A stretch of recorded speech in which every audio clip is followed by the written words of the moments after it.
Keberagaman yang Indonesia punya menjadi sifat khas dan kekuatan yang kita miliki sebagai sebuah bangsa. Pendidikan berbasis pluralisme menjadi salah satu garda depan demi terciptanya rasa toleransi, meningkatkan nilai-nilai toleransi di tengah keanekaragaman perbedaan. Papan Tulis berkolaborasi dengan Sri Kandi Lintas Iman, Srili, melalui seri khusus ini, mengajak pendengar Papan Tulis bersama-sama membangun narasi yang lebih baik tentang pendidikan pluralisme di sekolah, melihat kembali konsep dasar, tantangan, potensi, peran guru, sampai peran perempuan dalam pendidikan pluralisme di sekolah.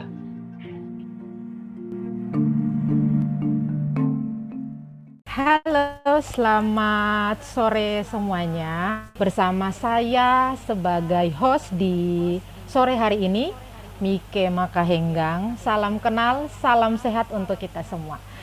Dan di sore hari ini saya ditemani oleh seorang ibu yang sungguh luar biasa, memiliki pengalaman dan harapan akan Indonesia yang semakin beragam. Begitu besar harapan dari ibu terkasih kita ini. Langsung saya menyapa dengan kasih. Selamat sore Ibu Asi yang ada di seberang sana. Selamat sore Kak Mike, apa kabar? Luar biasa. Ibu Asi apa kabar? Sehat, puji Tuhan. Saya Puji sehat. Tuhan. Semoga yang di sana, di tempat yang lain yang mendengarkan juga semua sehat semua. Iya, betul sekali. Dan di cuaca yang agak dingin ini, jangan lupa sahabat terkasih yang mendengarkan maupun Bu Asi, kita menyiapkan entah teh hangat, kopi ataupun minuman di samping ya, supaya perbincangan kita semakin menarik dan tidak sampai keselak. Gitu ya Bu ya. Iya. Oke, di edisi kali ini kita akan berbincang-bincang bersama dengan Bu Asi, yaitu dengan tema yang sudah ditentukan, peran keluarga dalam dunia pendidikan pluralisme. Kita akan banyak sharing pengalaman maupun mendengarkan harapan yang sedang dipikirkan maupun sedang dilakukan oleh ibu terkasih kita, Ibu Asi. Sebagai pertanyaan pembuka nih untuk kita masuk dalam sharing di sore hari ini. Bu Asi, bagaimana pendapat Ibu tentang pentingnya pendidikan pluralisme untuk anak Indonesia di masa kini? Saya sangat merasa penting untuk menekankan adanya pendidikan pluralisme bagi anak-anak kita. Ya. Jadi sejak kecil kita pernah dengar, lihat kebunku penuh dengan bunga, ada yang putih dan ada yang merah, lalu ada pelangi-pelangi, alangkah indahmu, merah, kuning, hijau, dan berwarna-warni, semua ciptaan Tuhan. Nah, kita sejak kecil sebetulnya sudah dikenalkan ya Kak Mike, bahwa warna-warna keindahan di sekitar kita. Kebun itu kalau bunganya cuma mawar tok juga nggak bagus, tapi ada banyak colorful, itu sangat menarik. Jadi sebetulnya kita ini dari sejak kecil itu sebetulnya sudah diajak untuk melihat yang beraneka ragam, nggak seragam. Jadi makanya bagi kami itu pendidikan pluralisme itu sangat perlu untuk anak-anak. Kenapa? Karena kembali nih, kalau kita ini manusia ciptaan Tuhan, ada nggak sih yang sama? Saya dengan suami saya juga sudah berbeda. Saya dengan anak-anak juga sudah berbeda. Walaupun kami satu darah, tapi karakter itu tetap ada yang beda lah. Jadi semua diciptakan Tuhan itu unik. Nah, itu Tuhan itu pasti punya rencana bagi kita. Yang manusia ini diciptakan Tuhan berbeda-beda. Untuk apa sih? Nah, makanya kesadaran adanya kemajemukan itu kalau menurut saya sangat menarik untuk ditularkan. Jadi begitu, itu sangat penting untuk dimulai. Ya, kita mulainya ternyata juga itu sudah diajarkan oleh Busut ya, atau Pak Kasur tentang lagu-lagu itu. Jadi memang sejak kecil sebetulnya warna itu perlu. Majemuk itu kan juga dari pikiran, mungkin juga dari warna kulit, bahkan rambut. Yaitu di dalam keluarga sendiri kita sebenarnya juga sudah majemuk. Makanya awareness itu, kesadaran untuk tentang perbedaan itu sangat perlu. Begitu Kak Mike. Oke, terima kasih untuk pemula kita tentang apa sih yang menjadi harapan dan sepenting apa sih pendidikan pluralisme itu untuk anak-anak kita. Sejauh ini Ibu terlibat di pergerakan apa, atau mungkin punya satu komunitas yang bergerak ke arah situ? Kita berkenalan dulu nih dengan aktivitas yang dilakukan Bu Asi sehari-hari. Mari Bu. Ya, saya ini ibu rumah tangga.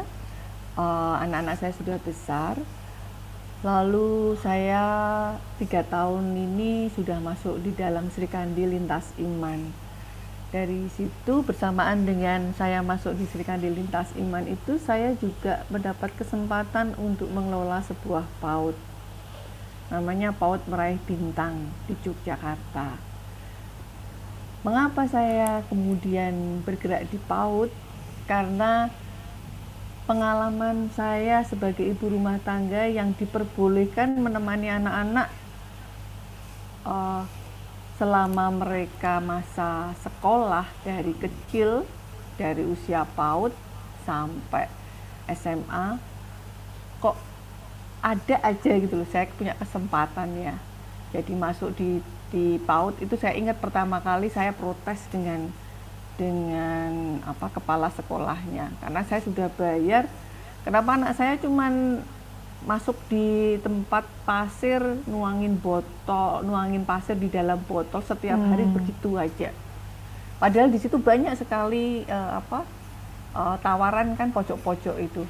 Lalu waktu itu kepala sekolahnya cuma bilang, kami hanya bisa menawarkan, tapi bahwa anak itu pengennya di mana ya itu biarkan saja anak itu belajar di situ. Ibu hari ini lihat itu berapa? Dia hari ini belum bisa menuang dengan baik. Lalu berapa minggu kemudian, bagaimana Bu? Iya, sekarang dia sudah mengatakan bahwa pasir itu adalah minyak. Ternyata ketika dia dibebaskan untuk memilih, melihat sesuatu yang banyak, begitu beraneka ragam, itu kreativitasnya muncul gitu. Nah, kemudian ada anak saya yang ketiga waktu itu sempat sampai memilih sekolah sendiri, masuk ke TK itu nggak mau ikut kakaknya itu. Terus saya hanya waktu itu melihat bahwa oh iya, sekarang kalau anak masuk SD harus belajarnya seperti itu. Masa TK itu masa yang menyenangkan. Jadi akhirnya saya membiarkan. Oke, kamu masuk di situ. Lalu banyak sekali yang kemudian saya masuk menjadi ketua di orang tua murid di kelas di sekolah negeri itu. Waktu itu anak saya di sekolah SD SMP, lalu kemudian saya bisa di komite. Jadi saya melihat bisa mendampingi anak-anak di dalam perkembangan, bahkan sampai bisa melihat teman-teman anak-anak saya yang di asrama. Waktu itu anak-anak saya ada satu yang kemudian bisa sekolah di Vanlit, bersekolah di asrama. Jadi saya melihat bagaimana peran keluarga dalam pembentukan karakter anak-anak. Itulah makanya kemudian saya bergelut di Serikandi Lintas Iman, dan kemudian mempunyai mimpi itu mulai dari pembangunan karakter dengan mendirikan PAUD Meraih Bintang. Begitu Bu Kak Mike. Ya, terima kasih untuk sharingnya. Ternyata Bu Asi adalah seorang ibu rumah tangga dan juga guru di PAUD Meraih Bintang. Dari namanya saja sudah memberikan harapan yang besar ya.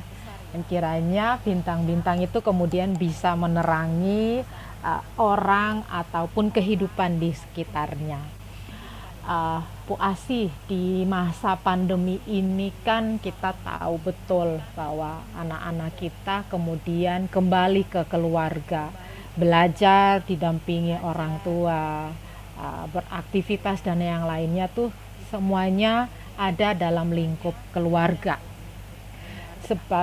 Pengalaman dari Bu Asi baik sebagai seorang ibu maupun seorang pendidik di anak-anak PAUD, model atau praktek edukasi apa sih yang bisa digunakan, yang biasa digunakan untuk menanamkan dalam hal ini pendidikan pluralisme untuk anak-anak di usia dini?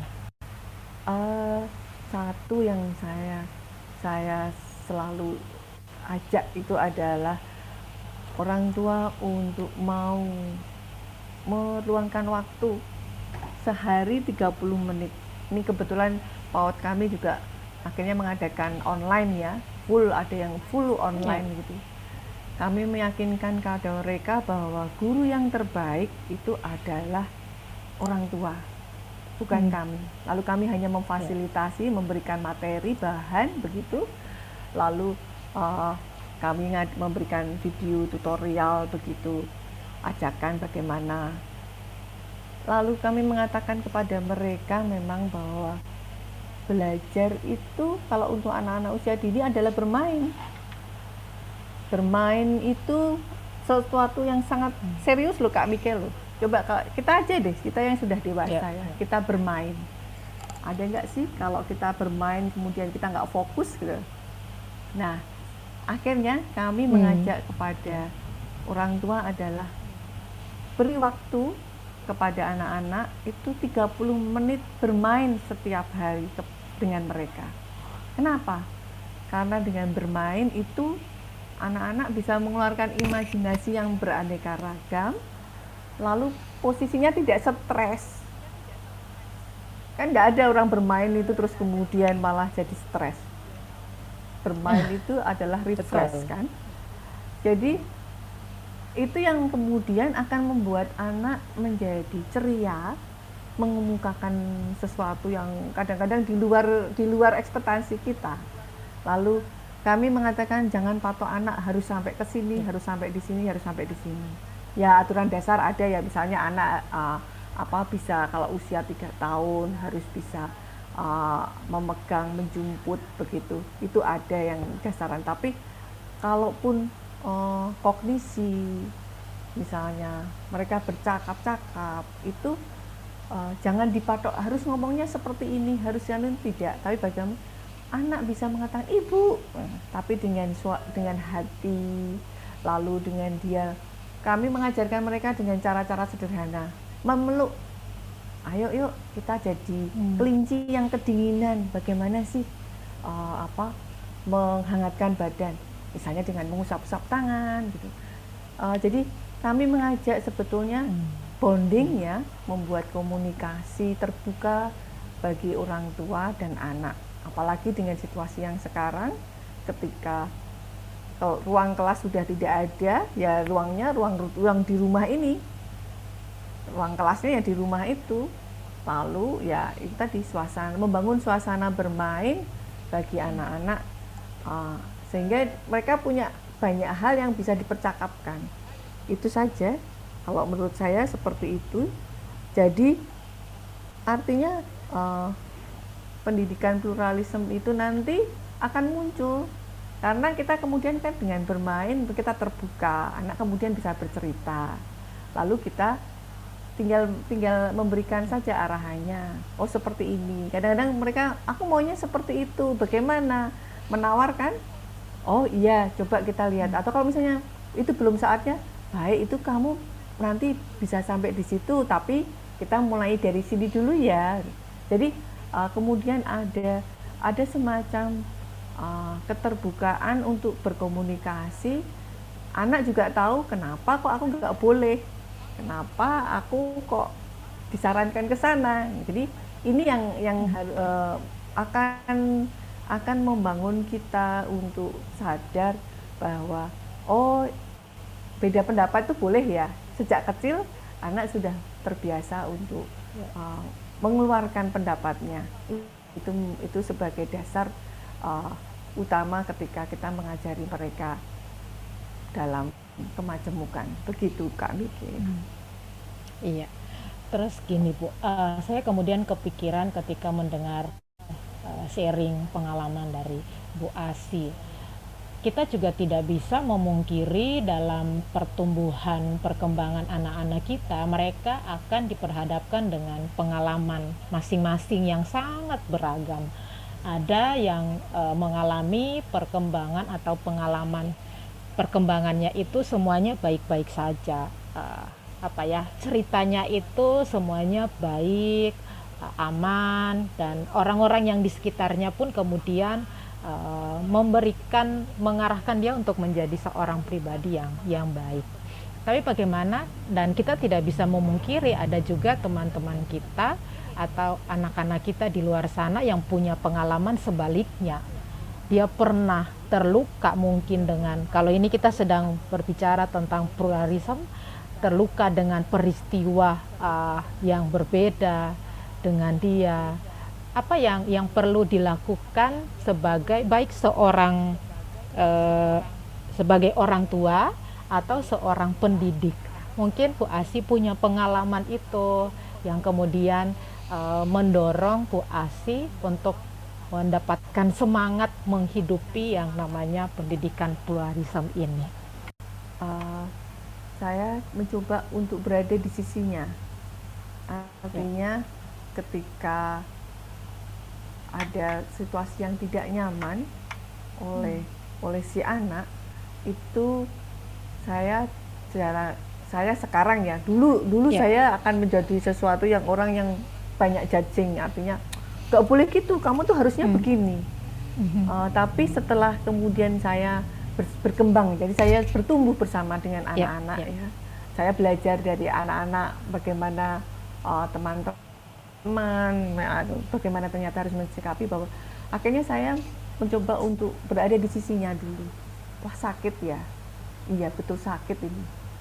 Aku kalau jadi kamu juga akan marah gitu. Jadi saya berada dulu di sampingnya si anak, lalu kemudian kita mengatakan, tapi kalau hanya sampai di sini, kamu kemudian mengutuk kepada si A misalnya, atau pada peristiwa itu gitu. Kira-kira hatimu damai enggak? Kalau saya mengatakan begitu, hatimu damai enggak? Enggak juga. Lalu kita buat apa ya? Aku enggak akan seperti mereka. Jadi akhirnya saya membangun kepada anak-anak tidak menjadi seperti mereka. Mulai dari diri sendiri untuk membentengi diri bahwa aku tidak mau seperti mereka, melabelkan atau bagaimana, karena itu sakit.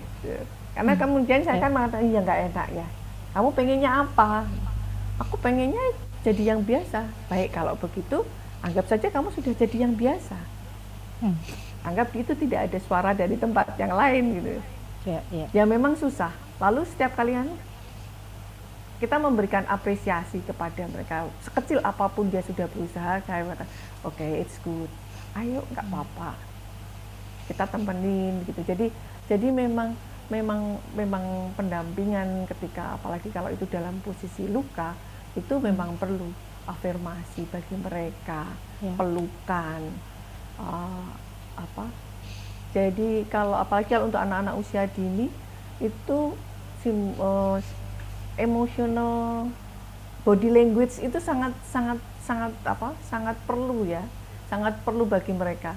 Bagaimana tatapan yang tidak mendelik gitu, senyum, nada yang tidak perlu tinggi, itu sangat menenteramkan bagi mereka. Tapi juga suatu ketegasan juga perlu, bahwa kalau kita mengatakan tidak, ya tidak, iya ya iya, dan itu selalu harus dalam komitmen dan konsistensi, sehingga mereka tahu bahwa oh iya, ini yang beda itu seperti ini sampai di sini, karena setiap kali aku sampai di sana kok ini selalu pernyataannya begini. Jadi anak kemudian melihat niteni begitu. Lalu oh seperti ini, oh ini baik ya. Oh kalau caranya menghargai seperti ini. Oh berterima kasih, setiap kali diberi berterima kasih. Karena itu dibiasakan, maka anak itu akan merasakan bahwa oh yang ini diterima. Oh yang seperti ini kurang menjadi sesuatu yang menyukakan hati, seperti itu Kak Mike. Iya. Dan menarik yang tadi Bu Asi katakan, berada di posisi mereka, selain memberikan dukungan, memberikan apresiasi ketika mereka menghadapi atau mengalami satu peristiwa yang tidak menyenangkan, mungkin kita juga berikan waktu atau berikan mereka ruang untuk menangis ya. Iya betul. Karena anak laki-laki nggak boleh nangis, nanti cengeng kalau gitu ya. Itu kan juga akan membatasi ya. Jadi penting untuk memberi ruang, berada di posisi mereka, supaya kemudian anak belajar bahwa ketika dia berada atau tumbuh dewasa, ada perlakuan yang tidak baik, dia akan memposisikan diri ada di situ. Sama kayak tadi Bu Asi sudah menjelaskan itu. Oke. Jadi ada begini Kak Mike, ada juga kalau kita memberikan ruang kepada mereka, kita kan sudah mengajak mereka bicara, itu juga akan memberikan kemampuan mereka untuk speak up. Jadi mereka juga akan bisa mempunyai kekuatan, keberanian untuk berjuang, to fighting gitu. Karena dia merasa bahwa apa yang aku lakukan benar, apa yang aku lakukan itu baik kok. Karena mereka berdasarkan pengalaman kan, pengalaman itu bahwa enggak kok, kakak temanku, karena seperti, jadi artinya ini cerita ya, bahwa seperti pernah di tempat saya itu, di dekat rumah saya, sebelah rumah itu kan dijadikan tahfiz rumahnya Pak RT.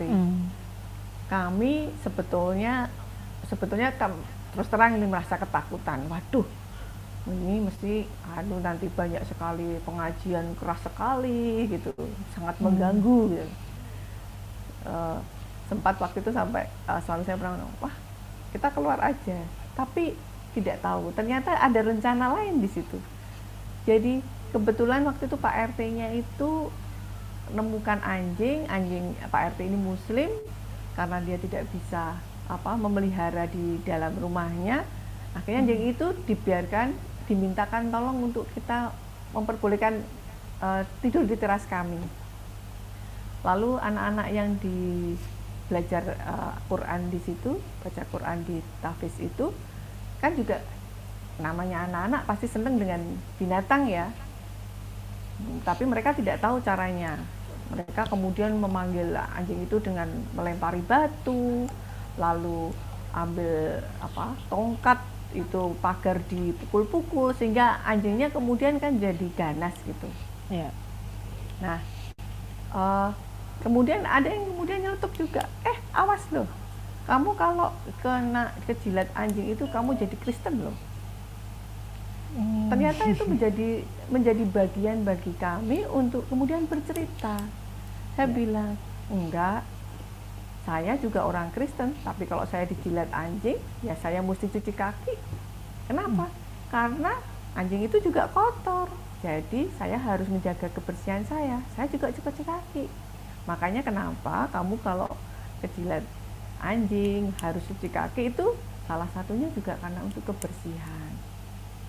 Lalu saya bilang, lalu kamu mau kenalan dengan anjingnya? Boleh, tapi nggak usah pakai melempar-lempar batu.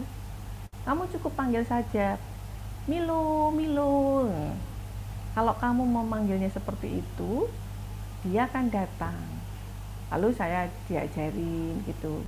Ternyata kemudian anak-anak ini jadi cinta. Oh, caranya seperti itu ya. Caranya menyapa anjing itu seperti itu. Lalu kami malah menjadi bersahabat dengan si anak ini. Kemudian anak ini juga bisa bercerita kepada orang tuanya. Ternyata nggak jadi Kristen loh. Itu anjingnya juga baik. Jadi mengubah mindset juga orang tua. Ya. Itu yang menarik ya. Jadi ketika kita berani berbicara, kemudian si anak itu juga melihat bahwa ada kebaikan di situ. Itu anak itu juga dengan berani juga mengemukakan pendapat. Artinya ya itu tadi, kita tidak membuat jarak, tapi justru mendekatkan diri. Itu saja. Sama dengan tadi kalau orang lagi bermasalah, ya kita mencoba ada di perpihak kepada mereka. Begitu. Iya. Kemudian kita bisa mengkaitkan dengan pendidikan yang ada di Indonesia ya Bu Asia. Kalau kita melihat bagaimana peran orang tua yang begitu besar, tapi kita juga melihat bahwa anak-anak kita juga memiliki waktu, mungkin karena pandemi mereka lebih banyak di rumah ya sekolahnya, tapi ketika ya kita berdoa, kita punya harapan yang besar agar pandemi ini selesai, mereka akan kembali ke sekolah, kemudian bertemu dengan teman-teman, mengikuti aktivitas sekolah seperti biasanya. Menjadi pertanyaan saya, sejauh pandangan Bu Asi, apakah sekolah itu masih menjadi penunjang atau justru hambatan untuk menerapkan pendidikan pluralisme ini bagi anak-anak? Kalau dari sebelum pandemi ya, sebelum pandemi sih, kami melihat sebetulnya sekolah ini dalam posisi kurang menunjang ya, baik itu di sekolah negeri maupun di sekolah swasta. Artinya kenapa? Karena sekolah sendiri kan punya standar itu. Nah, standar ini yang membuat sekolah itu sangat kaku. Adanya penyeragaman, harus begini. Kalau kamu tidak sampai begini, berarti kamu di luar. Tidak ada akomodasi, ruang akomodasi yang bisa merangkul semuanya itu. Hanya sekolah-sekolah tertentu yang saya melihat itu bisa ada ya, mungkin relatif sedikit. Tetapi semoga kita berharap sih kalau banyak sekali guru-guru yang sadar bahwa kemajemukan, nilai-nilai kemajemukan itu perlu diperjuangkan. Apalagi kita punya namanya Pancasila ya. Dengan semboyan kita juga Bhinneka Tunggal Ika, itu sebetulnya membuat mindset kita harusnya terbuka nih. Bahwa kita ini benar berbeda, tapi punya tujuan yang sama. Ada sebetulnya ruang-ruang yang bisa dibuat, dibentuk dalamnya, yaitu tadi ketika sekolah mau menghargai karya-karya anak, bukan sebagai sesuatu yang harus sesuai dengan dia, tapi ada yang agak nyeleneh, itu dilihat juga diterima begitu. Sehingga si anak-anak ini sebetulnya akan menjadi muncul nih karakter kemajemukannya ini akan muncul gitu. Tapi kalau sekolah-sekolah ini sudah nggak bisa, beban kurikulumnya sudah banyak, kalau kami harus membuka ruang seperti itu akan sangat memberatkan. Iya memang betul. Tapi itu akan mematikan kreativitas anak. Ya. Kita bayangkan saja kalau sejak kecil anak cuma dikasih gambar rumah atau gambar panda, silahkan kamu mewarnai. Tapi jarang sekali justru anak diberikan kertas, pensil, terserah kamu mau gambar apa. Memang mungkin di awal akan susah, tapi kita bisa menceritakan, kenapa kamu hari ini sedang apa? Sedang senang karena makan. Oke, kalau gitu kamu buat apa? Aku mau buat bakso.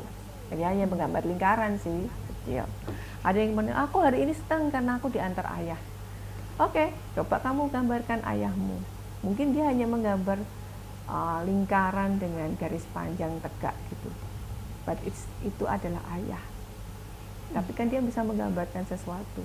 Nah, ini yang ruang-ruang ini yang jarang diadakan oleh sekolah, terutama yang ada di bawah ya. Kalau di bawahnya ini sendiri sudah dibuat seragam semua sama. Pokoknya sekarang menggambar gunung warnanya ya hijau, nggak hijau ya salah gitu. Padahal kadang-kadang ya kalau kita lihat kan gunung abu-abu gitu. Iya. Atau gunung itu harus segitiga gitu. Lah kalau dia adanya tidak di tempat yang kan dia tidak melihat itu sebagai sesuatu yang segitiga. Tapi perspektif itu yang sudah terlanjur dibuat mata kuda gitu, kacamata kuda ya. Sehingga saya melihat bahwa memang cukup sulit ini bahwa pluralisme ini dibawa ke sekolah. Memang yang utama sebetulnya mulai dari kesadaran orang tuanya lebih dahulu. Iya, dan orang tua juga ada yang sebagian berprofesi pengajar ya, Bu Asi ya. Harusnya kemudian ya memang untuk memberikan ruang kepada kemajemukan itu memberikan usaha yang ekstra ya. Karena kan itu harus apresiasi. Si A, si B, si C ini kan punya sesuatu yang berbeda-beda, minat yang berbeda-beda. Tetapi sebetulnya itu bisa dibantu adalah dengan hanya sekedar ya mengatakan bagus ya, coba kamu kalau seperti ini.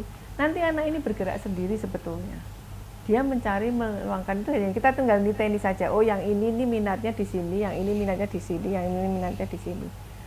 Lalu ya sudah, kalau anaknya itu minatnya di A, ya jangan kita kemudian memaksa dia harus bisa sempurna ketika dia di kemampuan yang di C gitu. Yang terjadi sekarang di sekolah kan adalah begitu. Nah, ini yang sebetulnya sangat menyusahkan ya. Saya sangat setuju sekarang dengan pembelajaran merdeka ya, pendidikan yang merdeka yang dibawa oleh Pak Nadiem ini, tapi akan sangat sulit sebetulnya dibawa ketika itu dipraktekkan di jajaran langsung kepada tingkat guru-guru gitu. Kalau tuntutan dari penilik sekolah, tuntutan dari administrasi harus seperti ini itu, ya nggak jadi lagi. Makanya akan menjadi susah kalau kurikulumnya sendiri dengan patokan bahwa anak itu akan berhasil kalau dia sampai di A, nggak di A ya berarti keliru. Nah, ini yang harusnya ada semacam tidak di A tapi dia ada di B. Nah, ini yang penghargaan itu yang sebenarnya memang harus dicoba untuk tetap didorong oleh para guru untuk dilakukan sehingga si anak ini tidak patah arang ketika belajar di sekolah. Begitu.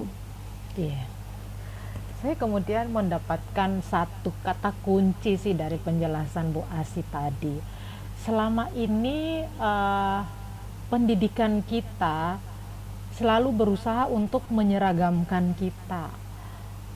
Maka ketika kita berusaha untuk melakukan sesuatu yang beragam, menunjukkan bahwa keberagaman itu indah, itu akan membutuhkan satu kerja ekstra, sama kayak Bu Asi ngomong tadi.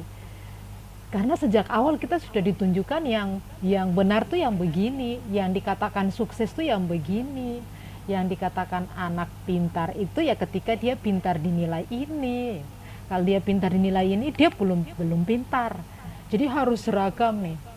Jadi ketika dituntut untuk melihat yang beragam, yang berbeda, itu yang kemudian menjadi kesulitan, baik untuk orang tua maupun juga kemudian kita bisa katakan pendidikan dan juga para pendidik di bangsa kita. Tapi kemudian semoga ada para pendidik di luar sana yang mendengarkan bincang-bincang kita ini, supaya kemudian semakin bersemangat untuk menyuarakan semangat pluralisme untuk pertumbuhan, perkembangan pendidikan kita di Indonesia ya. Gitu ya Bu Asi ya. Amin ya. Amin, amin. Oke, Ya, kemudian artinya kita bawa ke proses ya. Jadi artinya betul. adalah penghargaan pada proses. Anak itu kan sudah berusaha. Betul. Selama dia sudah berusaha, beri dia apresiasi. Maka dia akan mengusahakan lagi. Sama kan sebetulnya kalau kita dengar ceritanya atau Mas Alva Edison, dia berapa kali percobaan. Dari kegagalan itu dia mendapatkan sesuatu yang berhasil. Nah, jarang sekarang ini adalah orang lebih banyak melihat hasilnya. Kamu bisa baca tulis, nah berarti kamu hebat. Tapi untuk sampai dibaca tulis yang anak itu bisa membaca dan menulis dengan betul, itu kan butuh cara. Nah, cara ini yang justru tidak dilakukan. Makanya banyak akhirnya orang jadi pinter instan gitu. Ayo masuklah di bimbel aja pasti beres gitu. Tapi bagaimana sih kok sampai di sana? Ini yang jalan, ketika jalannya ini yang sebetulnya banyak sekali loose-nya ya. Mungkin orang tua juga sedang juga sibuk dengan kegiatan bekerjanya, lalu si anak ini sudahlah pokoknya urusan guru. Nah sekarang ini memang Tuhan itu maha adil gitu. Sekarang mengembalikan lagi bahwa tidak, tanggung jawab pengembangan karakter itu ya di orang tua, bukan pada pihak sekolah ya.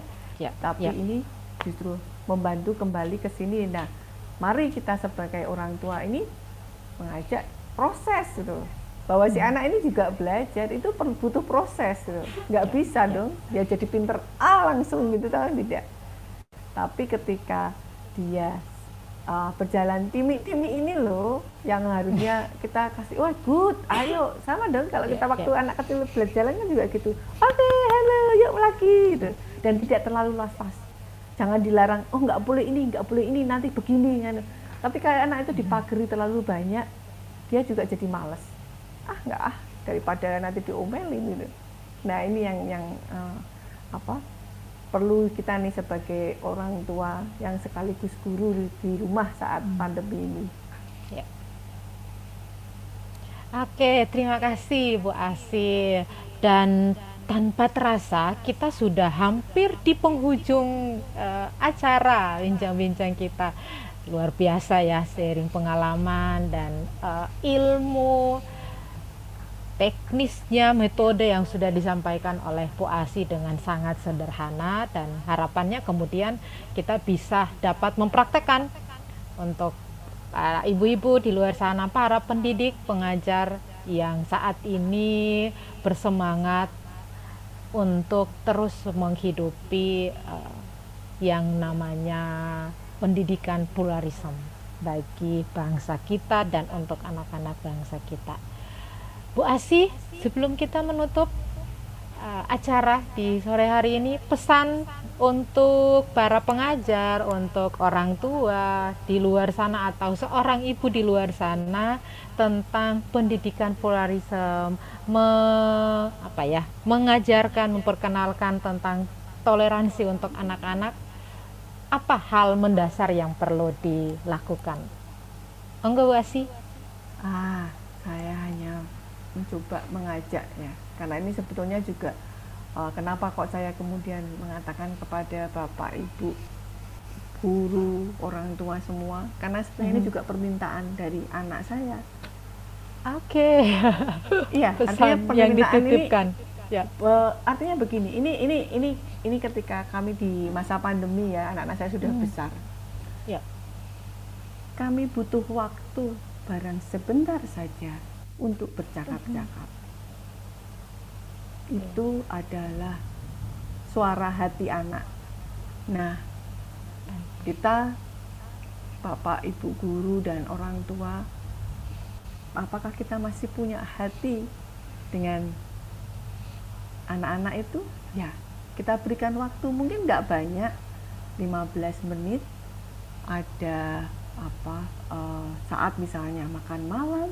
Kalau ini sekarang work from home, semua sibuk dengan ada harus Zoom, ada belajar sendirian. Ada satu waktu tertentu ketika kita membuka ruang untuk bercakap-cakap, untuk mencoba sekedar mengatakan, aduh aku capek hari ini, Mah, makanannya bisa nggak besok ganti menu. Hanya sekedar anak bisa mengungkapkan itu Ya. akan menambahkan pada yaitu tadi pendapat. Berbeda pendapat itu indah. Mulai dari situ kita menyadari bahwa kamu berbeda, tapi kita bisa jadi satu meja, makan malam bersama, bercakap-cakap, bergembira bersama. Jadi beri waktu entah 15 menit, 30 menit. Mungkin kalau yang saling berjauhan ya bikin video call, sekarang sarananya ada. Itu saja sebagai langkah awal ketika kita mau membangun pluralisme bersama, berkomunikasi. Itu saja. Oke. Terima kasih Bu Asi, tepuk tangan untuk kita semua, para pendengar kasih, luar Kak Iko, biasa. Dan kita percaya dengan memberikan waktu untuk orang-orang yang kita kasihi, sebenarnya kita sedang menitipkan hal-hal baik, ajaran-ajaran baik untuk mereka. Bukan tentang seberapa lamanya ya, tapi kualitas dari waktu yang kita berikan untuk orang-orang terkasih.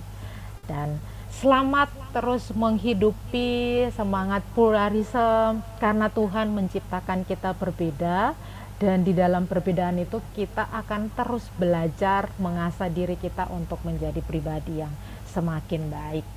Sekali lagi terima kasih Bu Asi untuk waktunya.